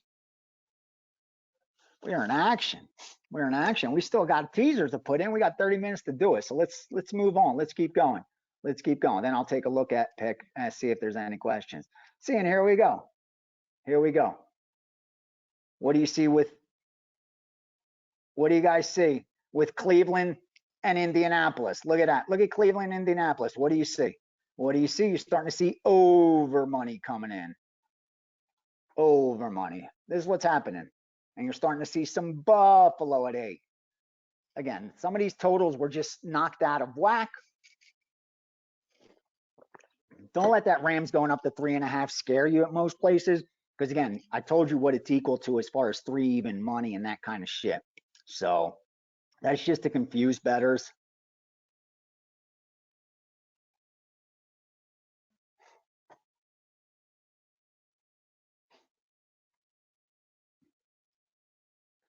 Yeah, you keep going, Atlanta. We may have to get involved with you too, bitch.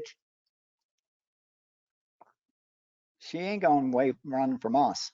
I'll fuck Atlanta up. But I think we're just going to use her in a teaser. Especially because of the total. We're going to go teaser with it.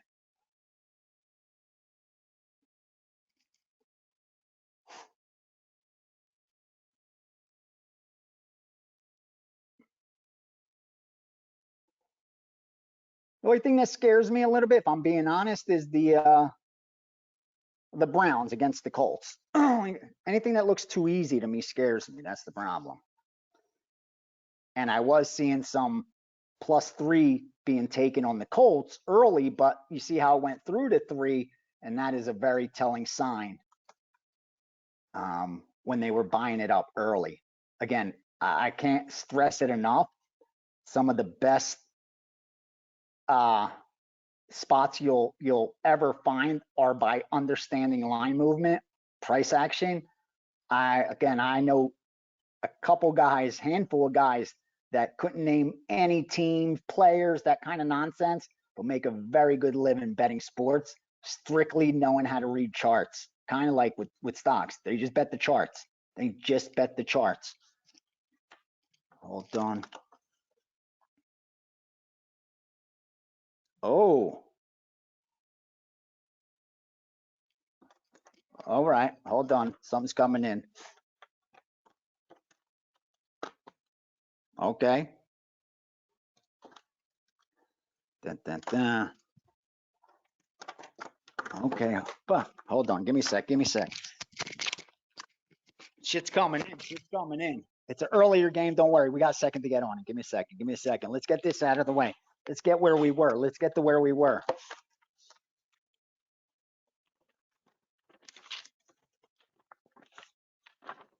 Oh, I'm like, damn, where'd my teaser shit go? Okay, there it is. All right, let's move. We just covered the Steelers. We bet the Steelers, right? Yes, we got action on the Steelers. Okay. Next, Green Bay, Denver. Let's go Green Bay, let's go Denver. All right, line moves. Obviously, Green Bay's a coin flip. They were 2.5 at one point. Now they're 1 minus 110, 112, 115. Pretty much the same thing. I had this one power rated right where that number is. Denver at -0.00, what pick them. Green Bay at -1, Green Bay at -1.2. And the total, I have a lower. That's what I like. Let's look at that total.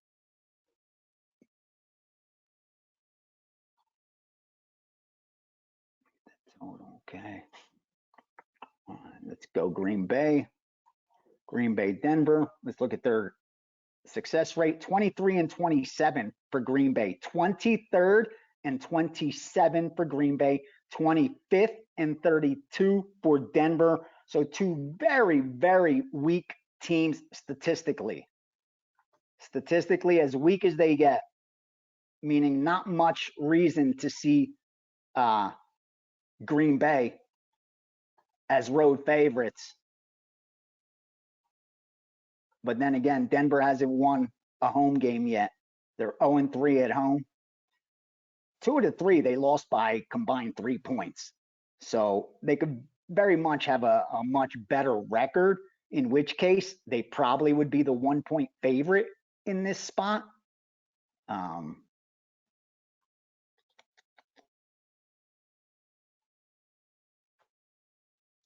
Price action. Money, what do I see? I don't see much. I really don't, unfortunately. Like I'm kind of trying, I wanted to find reasons to take Denver at home. I can't even do it on a teaser because it's at 1, not 1.5. So fuck it, just let it go. When that kind of stuff happens, don't go crazy. Don't let it bother you. You just move on to the next game. There's always a better trade. Remember, it's your money. You work hard for your money. If you're going to trade it, put it down and trade it for a ticket, for a bet, make it a good trade. Like make them work hard for your money. Feel that you did place a good bet. It matters. All right, on to the next one, and then we're done. Sunday Night Football. So we'll do teasers right after. All right, we go quick because we're prepared. We come in ready. When you come in ready, you go quick. There's no nonsense.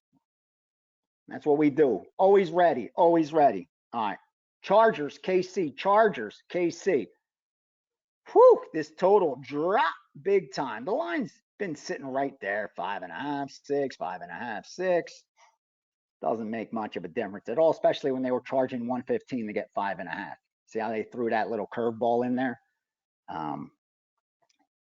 Now let's look at these ratings. Let's look at KC. KC, whoo, number 9 offensively, number 3 defensively. It's usually the opposite, right? You usually expect their rating to be better on the offensive side. Remember, this is adjusted for strength of schedule, my ratings that I'm using. So it's everything up until this week. And against Kansas City on the other side are the Chargers, whose record do not reflect their metrics. Here's what I mean. They're 16th offensively, 18th defensively. Oh, lucky they're 2-3. But the fact they're 1-3-1 ATS shows you just how much they've underperformed. This is a team that is underperforming against a team that may look like they're overperforming, having won 5 straight games, 4-1 against the spread. But for some reason, that's just not the case. It's as if that there's not that trust in the Chiefs. And here's another total where I would be betting the over or nothing at all.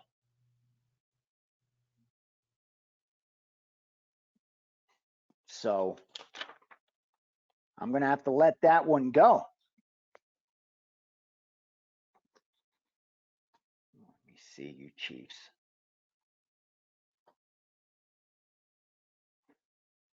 I like Kansas City in this spot, dude.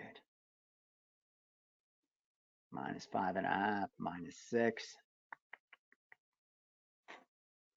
Do I wait to see if we get that 5.5? Damn, yeah, another over, man. All these adjustments, I almost want to bet them over. Like I want to bet Cleveland over.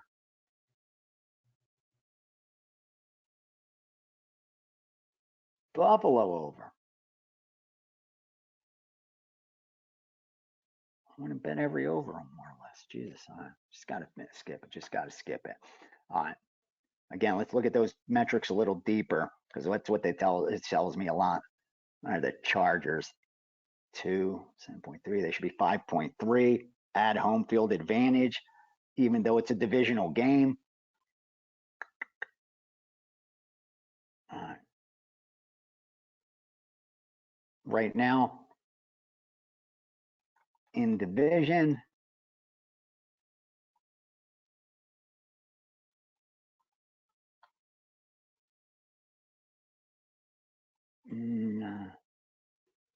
sorry guys, just looking at the metrics.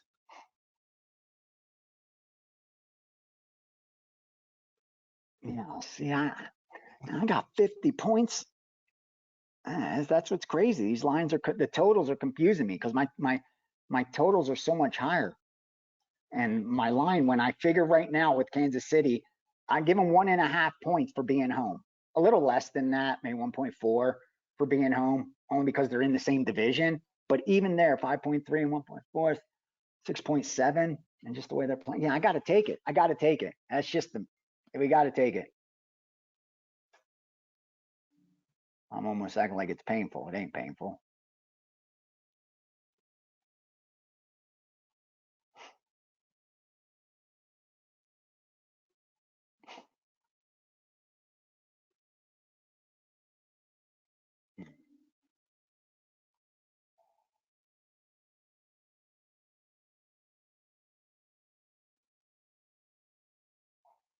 Yeah, based just those rankings, man. Like another one, KC top 10. Almost wish it was 7.5 so I could use them on a teaser, right? That's we're gonna bet it. Well, no, 3%er for now. 3%er. If you can get 5.5, take the 5.5, obviously. But I'm going to send it out at 6. KC -6.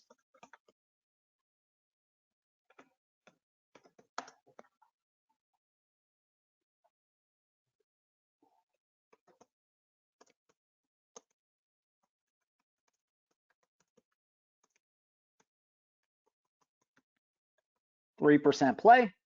That's 0.75, $10,000 bankroll. You're betting 75 bucks. Is anything to sweat? No. Let's add KC to that mix. Let's get these teaser action because there's only one game left, and that's Sunday night. I already know the side we're betting. Just a matter of when we're going to bet it and how much we're going to bet it for. All right, so we got 1, 3. All right, 5 straight bets and a teaser. I like it. I like it. Like I said, unfortunately, I couldn't get in on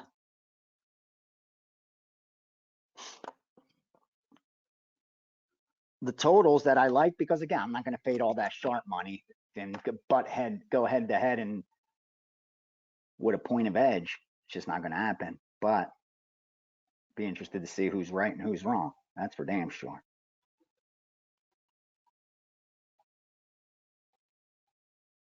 I'll go through them real fast. Don't worry. I'll go through those totals that I like real fast right after this. Let me just put this in. Chiefs. Oh, see, 5.5. 5.5, baby. Boom. You shop enough, you shop for numbers, you get good numbers. That's it. That's all.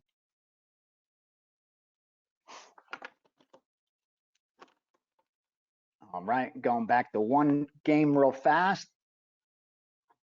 before we go teaser hunting, and that is on the New York Football Giants.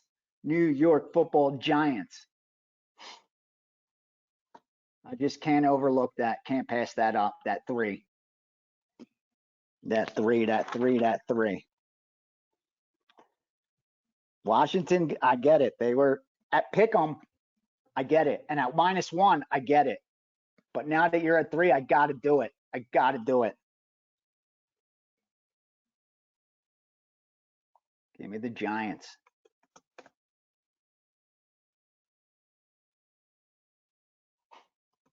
+3% play. That's all.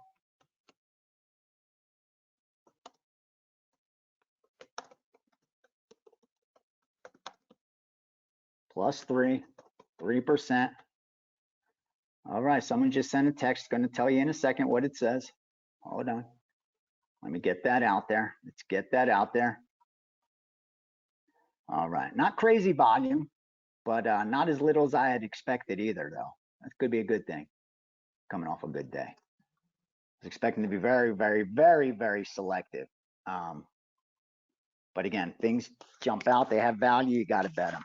Got to bet them. +3.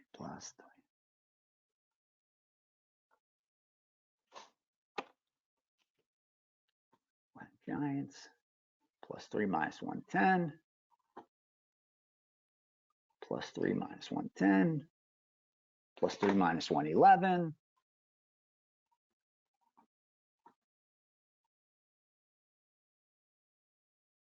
+3 -110. We'll get +3 -110.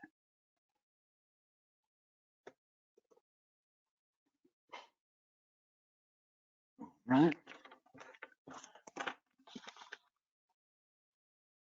The night game, real quick. It's the Eagles. Love the Birds.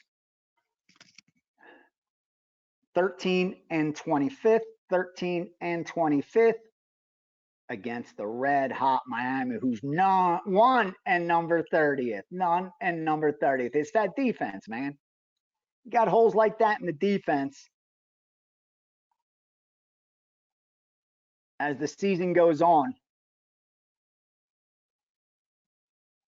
in Philadelphia, yeah. Oh, yeah. Philly returning home. They played 3 of the last 4 on the road, as opposed to the Dolphins. We're coming off back-to-back wins, scoring 30+ at home, where they were favored by 2 touchdowns in both games. We're going to be all over Philadelphia. In fact, I know BMC has them as a 5% sized bet. It's just a matter of how much we're going to bet on them. Let me see what this guy's saying.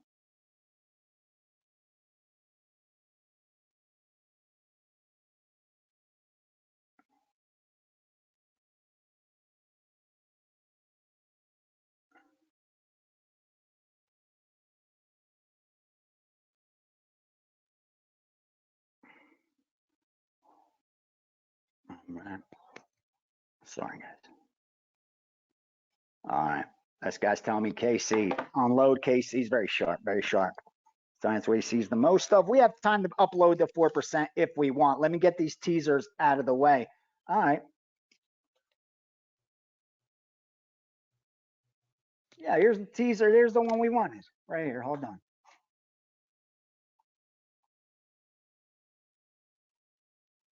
Where's that line? Where's that line? Yeah, see, Atlanta's mostly threes, so I can't. We're not going to use Atlanta. That would be fake. That would be fake. Part of me that actually wants to bet Atlanta. That's the funny part. Even though an Atlanta loss would be good for us with our futures. 18 and 11, 18 and 11, 8 and 10. Yeah, see, Tampa's one of those teams that's also the only one of only 4 in top 10. Yeah, no reason to fade them. No reason to fade them. So here's how we're going to get a little more down on our Chicago side, which I wanted. Let me figure out how I'm going to do that. The best way to do that.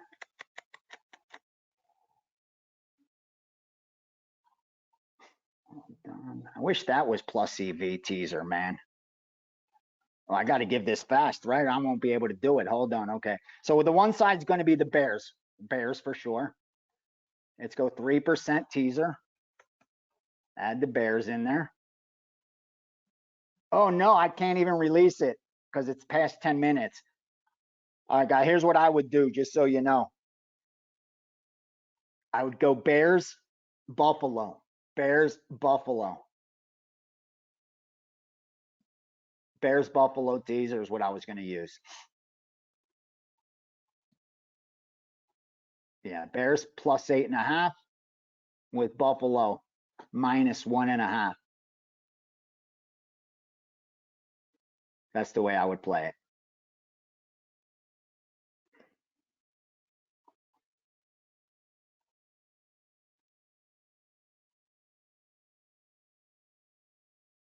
Yeah, Bears.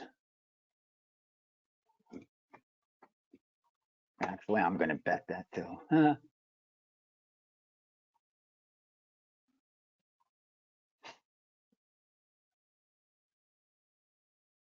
go. Chicago plus 8.5. Buffalo minus 1.5. Yeah.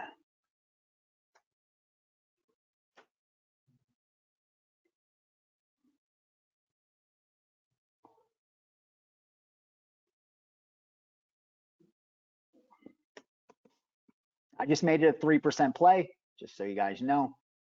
Again, they won't go on the record, but you guys, if you want to bet it, it's on you.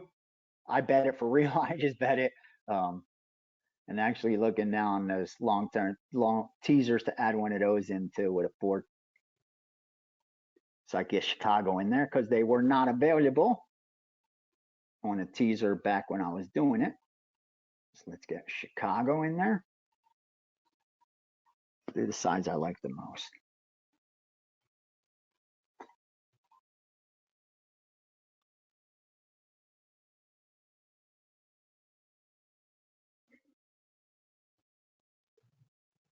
Oh, now there ain't enough of them to go for. That's funny.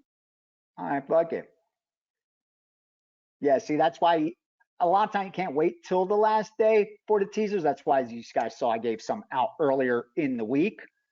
Because the books protect for that. As you see today's lines, there's 1 2.5 out there. There's 1 7.5 out there. The rest are protecting it, and that's what they should be doing. That's okay. That's okay. Anything late come in? Let's look at those props. Let's look at those props.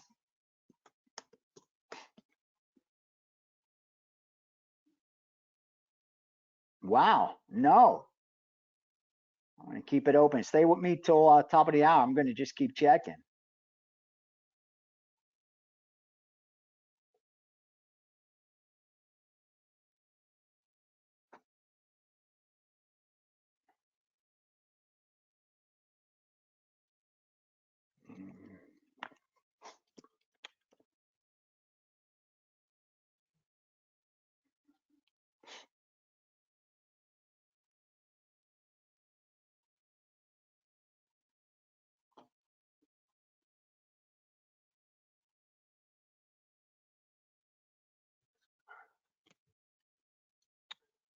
Yeah, out of the week, I think the weakest play we got today is probably Cleveland.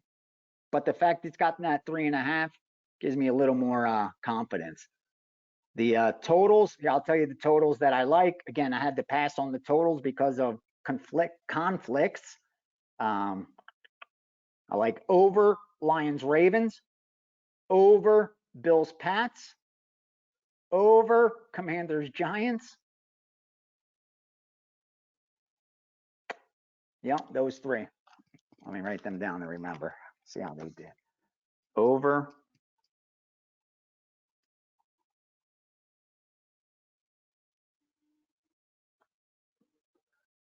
Detroit, Baltimore, over Buffalo, New England, and then over Wash, New York Giants. That's the only way I could go back. And then I told you, I keep a journal and I need to see what happens, and that helps us going forward. I know it's dorky and nerdy, but that's just how I operate.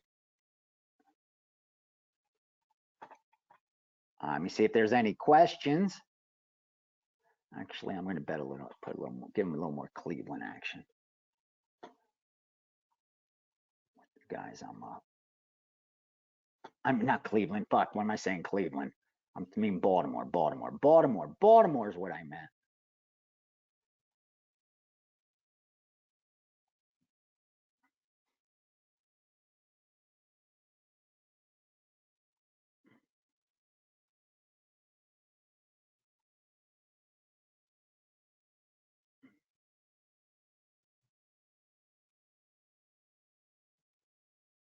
Yeah, I like the Steelers later. We're probably going to bump. We may be bumping up both 4 o'clock games. I like it. All right, where are you at? Where are you at, Ravens? All right, they're adding juice on my Ravens. That's what I want to see. I want to see you charging me to get that 3, bitch.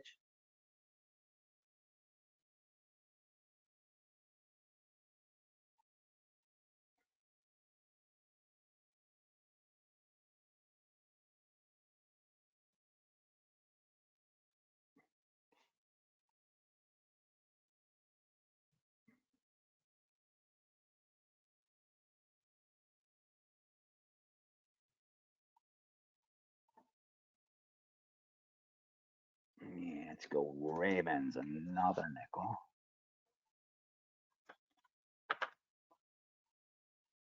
I said maximum. I can't bet more on it for this guy. I didn't know. I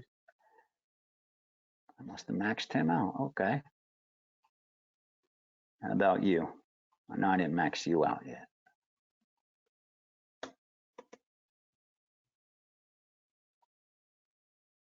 Nope. Boom. There we go. Yes. That's what we wanted. That's what we wanted.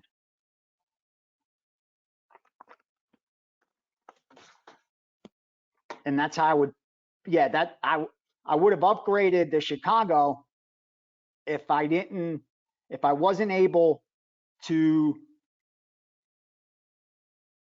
pull the trigger on the teaser. That's what I would have done to get more on Chicago. But because I was able to use them with the Bills, it wasn't necessary. That got us that extra bet in. Well, we got Buffalo -1.5 with Chicago at +8.5. There we go.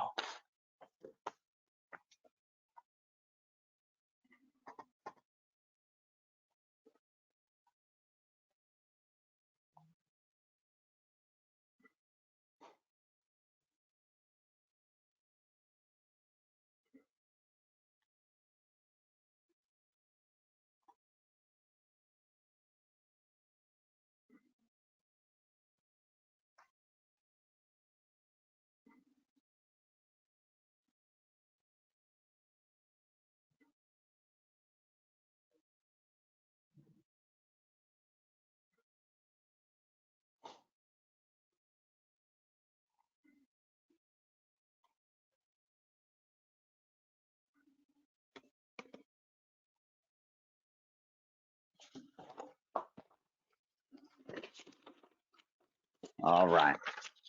Everything is in. Got those Chicago's plus 8.5s. Now they just got to get it done, right?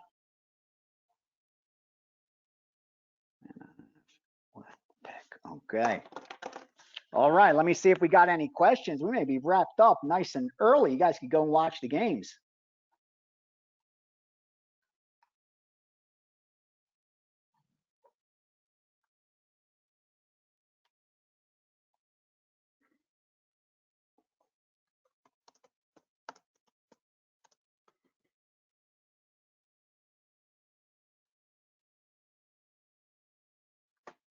All right.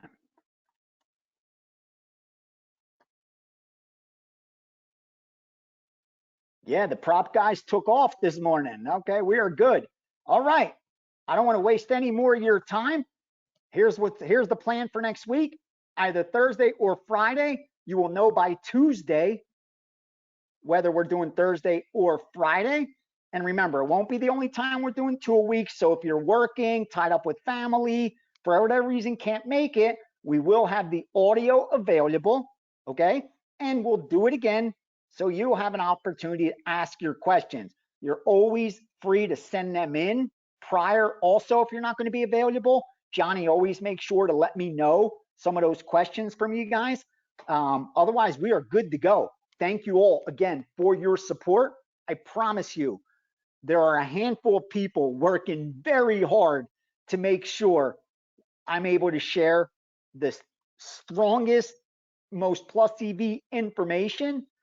And I am here to get you from the start to the finish line. Not going to leave you hanging, whether I'm running hot or running cold. I will be here and I will face up to it and I will be accountable to you for your results. That much I promise you.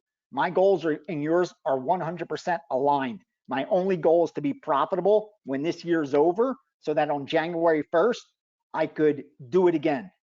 If that's your goal too, let's make some more money and let's do some damage. All you new guys that have signed up late, please, please, please do yourself the favor of following the bet structure. I promise you, you will have the best results with the least amount of stress by doing that, by being robotic. Systemize your trading, your betting, make it systematic. Then it's automatic and emotion never gets in the way, because once emotion enters, that's it. All reason goes out the window. Let's not let that happen ever.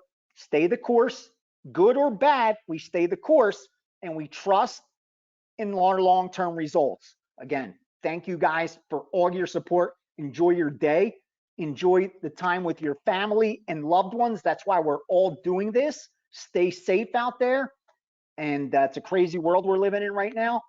And I will be back to talk to you later on this week.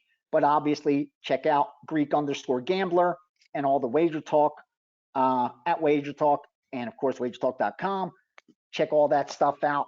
Ton of content, ton of great handicappers and sports bettors, and just a huge volume of information to help you at least put you in a position where you build that foundation to grow from. The stronger the foundation, the stronger the building.